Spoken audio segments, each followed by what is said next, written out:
Hello, you guys. In today's video, we are going to be discussing all the movies I have watched for the past 2-3 months. I have not given you guys a video on the stuff that I have watched in such a long time. And we have to change that. But first, today's video is going to be sponsored by HelloFresh. HelloFresh delivers fresh ingredients to your door, which come from farm to your doorstep in a week, so you can savor all those good flavors. You know your food has quality and you know your food is going to taste good. HelloFresh is effortless and it saves time, money, and stress. If you go in and update your delivery address, you can enjoy HelloFresh on your vacation, and you can have HelloFresh boxes delivered to your vacation destination. So if you're at an Airbnb, all of that, HelloFresh can send your box to your destination where you go on vacation, so you don't even have to worry about that. HelloFresh allows for you to reach your goals. HelloFresh offers veggie, pescatarian, fit and wholesome meals to make it easy to stick to your goals this year. HelloFresh is also into sustainability. HelloFresh recipes include pre-portioned ingredients. That means less prep for you and less wasted food. That is what I love. I love the fact that you do not have to worry about going to the grocery store. I hate going to the grocery store. I hate dealing with the people. I hate dealing with the sickness. I hate dealing with people not wearing a mask. I hate all of it. So the fact that your HelloFresh stuff comes pre-portioned and you do not have to go to the grocery store, I love. So if you would like to try HelloFresh, go to HelloFresh.com. Use code As Told by Kenya 16 to get 16 free meals plus 3 free gifts, okay? Use As Told by Kenya 16 to get your 3 free gifts and 16 free meals. HelloFresh, thank you so much for sponsoring today's video, and let's get into all the movies that I watched. We have not talked in a long time about the stuff that I have watched. I have so much stuff to tell you about. At least I feel like I have so much to tell you about. The thing is, when I'm going back in my phone to see all the stuff that I have watched, it just feels like so long ago that I have watched these things. And I'm just like, oh my gosh, I didn't tell you guys about that stuff. So we're going to hop right on into it and talk about The Lost City. The Lost City is a movie with Daniel Radcliffe and the legend, the living Landra Sandra Bullock herself. Oh my God, and Channing Tatum. Oh my gosh, I very much so enjoyed this movie. There's two people who are obvious movie stars and it's being forgotten. Sandra Bullock, I don't think it's forgotten that she's a movie star. Sandra Bullock is the movie star. Look, when we're talking about who gets people out of their house and to go to the movie theater, it is Sandra freaking Bullock. The Lost City is a hit, darling. A hit, darling. Have y'all seen the box office numbers? I went to see The Lost City. It was literally just me in a auditorium. There was hardly anyone in it because I saw it in the tail end of its run in the box, so in theaters. So there was no one in there. It was so much fun to be able to watch a movie by my goddamn self. And I enjoyed the hell out of it. I love movies like this. I just love movies. It's just a story. It's good. Fun mess, go home, don't think about it ever again. And that's what The Lost City was. It was just a lot of fun. I love seeing Sandra Bullock on my screen. Sandra Bullock has so much charisma. Channing Tatum is still funny. That's another person who does not get their tens for being a movie star. Channing Tatum is a movie star. Channing Tatum is another person that gets people out of their seats and out of their house and to go sit in the movie theater. I enjoyed The Lost City. I thought Sandra Bullock and Channing Tatum had a lot of charisma. It is so crazy when you really think Miss Congeniality herself, Sandra Bullock, when you think of everything that they have been able to do, because you think about being this love interest back in the day to Keanu Reeves, and then now being a love interest to Channing Tatum. I feel like Channing Tatum is new. Channing Tatum is not new. When did the first Step Up come out, right? But to just be able to move through decades and still be doing what Sandra Bullock is doing, she does not get her tens. I give The Lost City 3.5 out of 5 stars. What do you really want me to say about the new? Did it change my life? No. I don't like Daniel Radcliffe. Once again, I have no connection to Harry Potter. Therefore, Daniel Radcliffe does not do anything for me because it's just Daniel Radcliffe. I don't know. I never watched Harry Potter movies. Therefore, I don't know nothing about Daniel Radcliffe. But it was fine. It was just good. I had a good time. 3.5 out of 5 stars. I enjoyed it. Everything Everywhere All at Once.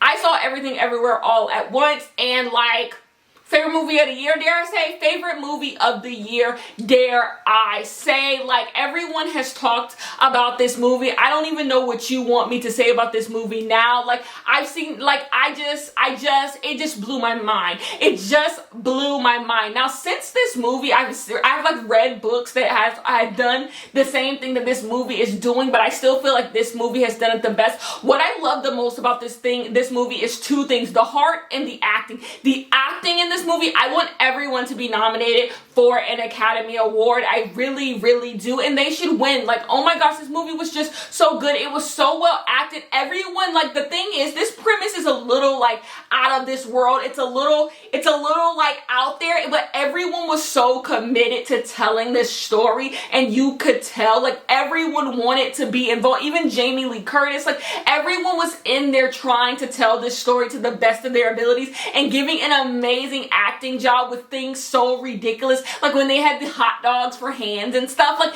everyone was committed to it. It's just that little quote about "in another lifetime I would have loved to, like, pay bills with you," whatever that quote is just so cute. And that brings me to the next thing I loved about this movie is the heart of this movie. This heart, like, at the heart of this is a love story. This is a story about, like, family. This is a story about mothers and daughters. Like, it is just so damn good what this movie was able to accomplish in its runtime. It was just 5 out of 5 stars. I loved everything about this movie. Yeah. Let's move on to a TV show that I watched, The Flight Attendant. I watched season 2 of The Flight Attendant. Here is the thing. I was not on board with season 2 of The Flight Attendant at first because I do not think The Flight Attendant needed a season 2. Have I ever talked to you guys about The Flight Attendant? So The Flight Attendant is about this woman who is a flight attendant, and all of a sudden she wakes up and a man is dead beside her, and she has to figure out who killed this man because she does not think she did, and she is also battling alcoholism. And basically, we go on a roll and we think she gets wrapped up in all this stuff while being a flight attendant. What I love about this show, shows about flight attendants, I love. Like, that's a new thing I'm realizing I enjoy, flight attendant stuff. Books about flight attendants, books about planes, like, I'm realizing I like that. So I love that aspect of the show. The problem is the other aspects of the show I do not like. I don't want to spoil anything for you, but there's, like, other elements that we start to learn and uncover, and I don't care. And I do not care. So when season 2 of The Flight Attendant started and we get into all that same bullshit again, I don't care. I do not care. To me, this show at its best is about our main character battling addiction and the people around her, her family. That's what this show is great at. I really honestly wish this show was more of just a drama about this girl being a flight attendant and battling addiction, getting into, like, things. Like, I wish, like, that's what I want this show to be about. This show could be several seasons just about Kelly Kuko running around LA or New York City and, like, making, like, you figuring shit out. And another thing, they put the second season of this show on my shit list. You're about to learn something about me. I hate it when TV shows take place in New York City in the first season and then they move that shit to LA. I don't like shows based in LA.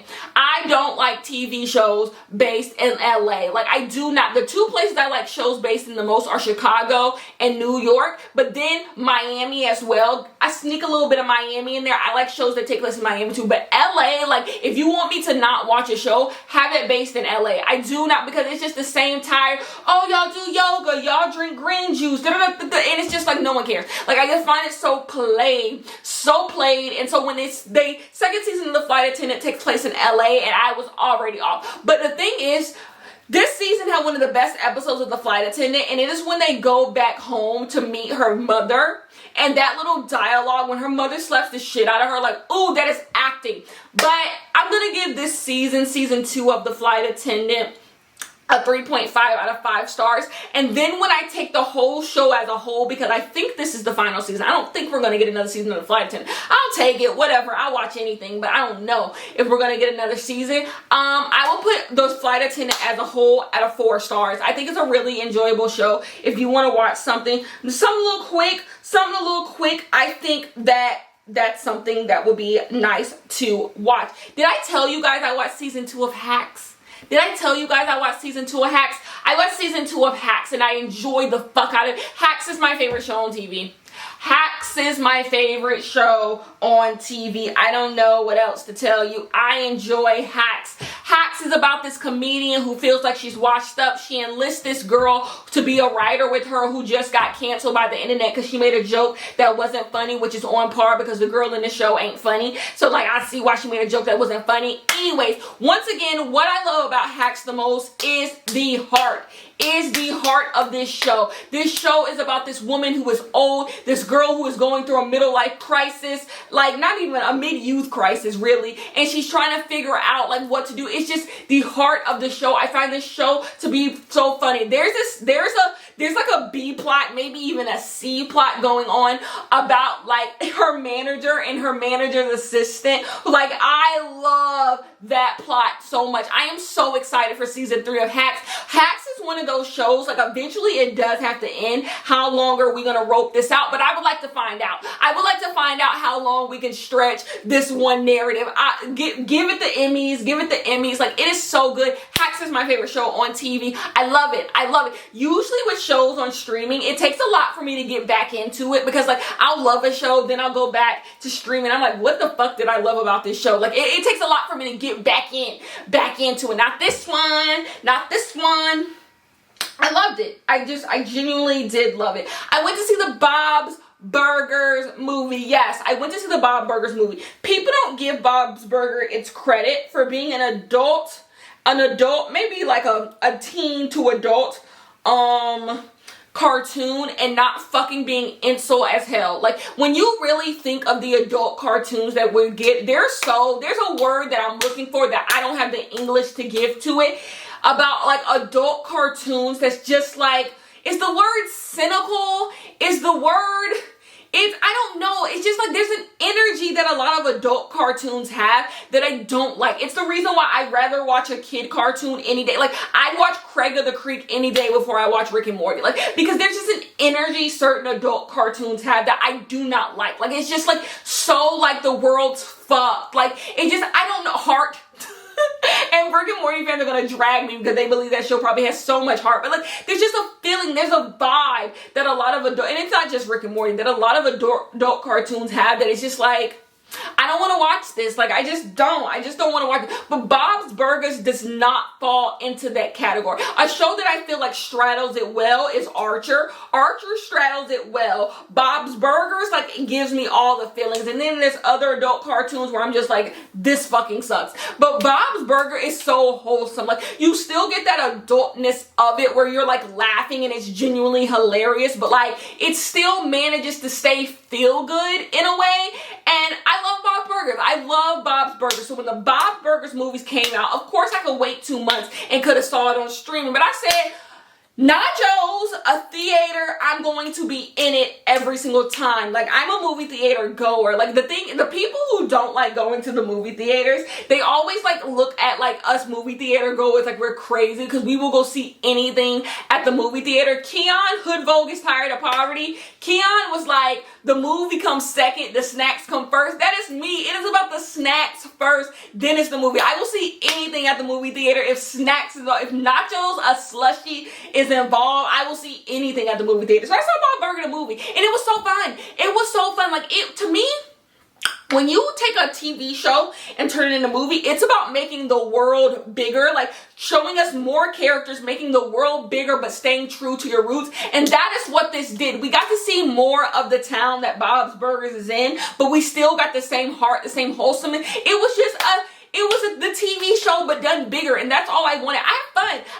The musical, when they go to like the Carney Village, the musical number at the Carney Village, because they do be singing in there. So let me give you that warning, because I know a lot of people don't all of a sudden like to go to the movies to see folks singing. They are singing in there. And when they go to the Carney Village, that song is so good. I enjoy Bob Burger the movie. Once it is on streaming, it might already be on streaming, I am going to go rewatch it. I enjoyed it. Let's move on. Survivor. Season 42 of Survivor came out and I loved it. I did not watch it live because like Survivor be pushing these fucking seasons out. They about to start a new season of Survivor about to come on again. They be pushing these seasons of Survivor out, and usually I can just wait. I have other TV to watch.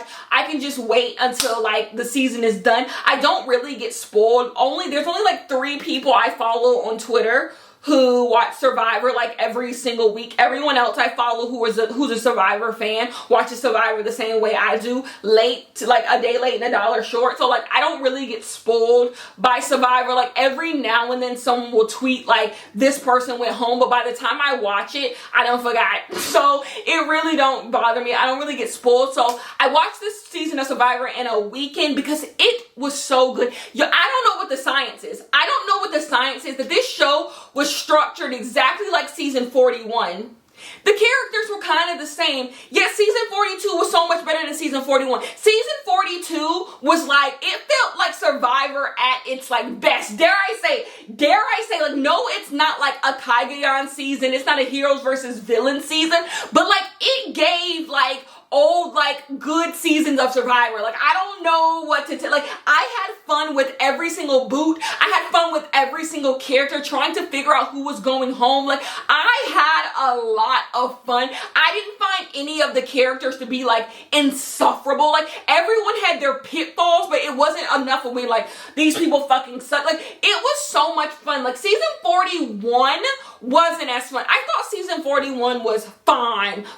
It wasn't it was fine. It was mediocre. I'm going to say season 41 was mediocre Survivor, not bad Survivor, mediocre Survivor. Season 42 was good Survivor. And then the winner, like, oh my gosh, we got a black woman winner of Survivor. That's a spoiler. Whoa. We haven't had a black woman win Survivor since Vecepia. Justice for Vecepia. Vecepia should have been on Winners at War. Vecepia is one of the most interesting winners of Survivor because a lot of times certain people win Survivors and they all fit the same. Like Mo, Vecepia is kind of outside that mold. Justice for Vecepia. Anyways, season 42 of Survivor was good. It has me excited for season 43. I'm excited for the future of Survivor. I feel, you want to know, I'm going to give a critique to Survivor because I give it to Jeff and I have to take it away.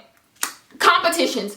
Jeff Probst and company has to come up with better competitions for Survivor. Like, I am so tired of, like, obstacle course Survivor, like, competitions. Like, boring snooze. Like, I'm sure it's so fun to play those in real life, and it feels, like, so revved up and exciting in the moment when you're out there in Fiji. But sitting in my home, it's just the same shit over and over again. Like, you see somebody go out there, and nothing matters till we get to the puzzle. Like, nothing matters until we get to the puzzle. The only thing that's ever eventful from these is someone really like sucks it up. If someone really sucks it up, it's eventful. Like, whoa, you guys really suck. But most competitions, everything just resides on us getting up to the top of something and doing a puzzle. And after a while, it's stale. Moving on to Dexter New Blood. I put off Dexter New Blood for a long time because I was just like, the ending of the original Dexter left a bad taste in my mouth. So I was just like, I don't need to watch Dexter New Blood. But I knew I would. It was one of those things where it's like, even if I don't watch it till 10 years from now, I'm going to see how Dexter altogether ends. You have one of two options to go into Dexter New Blood. You can watch Dexter New Blood and take it as the continuation of Dexter. Like, okay, let's see how Dexter ends. Or if you're one of those people who are just like, Dexter ended the way it ended, you can watch it as like new show. Like, you can take it for, you can decide that it's not canon. It's not canon what is going on in this show. I'm not one of those people. Canon is canon. If they say this is continuation of Dexter, it's a continuation of Dexter. You don't get, like, it's canon. I'm sorry, this is canon. I know the ending bothers people, therefore you might not want to see it as canon, but this is canon. This is how Dexter ends. I'm sorry. So we get Dexter New Blood. I'm going to say something and you have to stay with me. There is a 4, 5, 6, there's 10 episodes of this show. There's a 4, 5, 6 episode stretch in this season that's kind of Dexter at its best. Whoa, well, I know you're gonna be mad, but there's like episode 4, episode 5, episode 6 is some of the best TV that I have watched this year. If you like, you're going to have to like start it and be like, oh, this is getting a little choppy. I don't know what we're doing here. Like, there's some choices, like Ghost Deborah was a choice. That was a choice in the writer's room they chose to make. I wouldn't have made that choice, but I wasn't in there. But like, you get past the weirdness of the first few episodes and get to this like stretch. You're in. Once you get to episode 4, you're in. I'm sorry. I'm going to give Dexter New Blood 4 out of 5 stars. Whoa, 4. And if it would have ended, I guess, better, like a little, like they could have had another season if you ask me. They could have had another season if you ask me. We're moving on to Barry. Season 3 of Barry. I'm going to give season 3 of Barry 4.5 out of 5 stars. Give Bill Hader the awards. Like, I'm so sorry. Every time, Barry is so good. Barry is so good. How many, if you follow me on Twitter, how much more can I talk about Barry? I'm not going to keep y'all here long. Barry. Watch Barry. The next thing I saw in theaters was Jurassic World. No. Don't ever in your fucking life waste Laura Dern's time. That's a mother to you. That is a mother to you. Why would you waste Laura Dern's time the way that you did? What was the fucking script of that movie? Someone explain to me the fucking script of that movie. Be serious. That movie took 1 out of 5 stars. Jurassic World gets 1 out of 5 stars. So bad. And the thing is, I'm usually willing to go to the defense of the Jurassic World movies because it's like good fun. It's the same way I love Fast and Furious movies. Like, good fun. Like, gone are the days are we going to get good plot, good care, like good fun. No, the script of this was so boring. Like, I was in a packed theater when I watched this and I just looked around. Like, everyone looked bored. Until like we're just sitting here like, we're here to see people get eaten by dinosaurs, right? Like, we are here to see people get eaten by dinosaurs. I feel so bad for the nostalgia crew that came out for this movie to go see the original characters. I feel bad for y'all because, like, y'all were giving vibe. It was Laura Dern, that other man, and vibes. Like, don't ever waste Laura Dern's time like that again. That's an Academy Award winner, and that's a mother. Like, be so serious when you speak Laura Dern's name. Anyways, so because the taste of that was bad, I decided to watch all 3 Jurassic Park movies. I have not seen the Jurassic Park movies since I was a kid. I think my dad had a couple of them on tape and he used to put them in the VCR and we watched the Jurassic Park movies come out on tape. I believe they did. And like, they scared the bejesus out of me. And like, it's so funny rewatching them now because there were things that I remembered from them. And I was just like, whoa, wow. I remember this kill. Excellent. All 3 of them to me are excellent. Like, I am so sorry. The kill. Okay, I have some opinions I have to run to you. The first one has the best plot and setup, like the best plot, the best setup, like probably the best movie. The first one, best plot, best setup, best characters. Like, it just makes the most sense. Like, this person created Jurassic Park for a reason. They wanted to bring dinosaurs back and the dinosaurs get a little out of control. Things go off line and Samuel Jackson. Like, it makes the most sense, right? You're watching the most complete story. The second one, I think the story is the worst. Because I'm still not quite sure what we were doing back in Jurassic Park. But it has the best kills. It has the best kills to me. If you're watching it just to like watch for kills, Jurassic Park, I think when people imagine the Jurassic Park kills, people imagine the kills in the second movie the most. Like, when people say the Jurassic Park ones were gruesome, like, I think they imagine the kills in the second one first, the most, because it has the best kills. The third one to me gets it cracking the fastest, and I think I like had the most like fun watching the third one. Like, we got right into it. The plot was simple. What got them back into Jurassic Park was simple. Like, this dude Frank Gallagher conned them and got them back into Jurassic Park. So that probably is like, I think the most, like, if you're like, no, you have no nostalgia to any of these and you're just like, I want to see a movie and see what go, but like, spoiler, like, no one really dies in the second one except like one person, and then another person off camera in the beginning of the movie. So like, you don't really get much kills there. But so yeah, that would be my ranking. But just to watch them and what Steven Spielberg did with those movies, it makes you look at Jurassic World. And I hate to be a hag, but like, Jurassic World wishes. Like, Jurassic World wishes. I also watched American Psycho with Christian Bale. I don't even know what my thoughts are. Oh, by the way, I'm giving the whole Jurassic Park trilogy 5 stars. Like, please, respect Steven Spielberg. Like, sorry. Respect Steven Spielberg. Anyways, American Psycho. feel. Like, I'm gonna end it on that. I don't know how to feel about American Psycho. I don't know how to feel about American Psycho. Like, when he killed that homeless guy, from then on, I was just like, what? What? The stuff with the prostitute, what? What? Jared Leto, what? What? Reese Witherspoon, what? What? Like, what? What? I don't know how to feel. I don't know how to feel about American Psycho. Anyways, but it did make me want to go back and read the American Psycho books, because you guys were telling me certain things on Twitter about Patrick Bateman.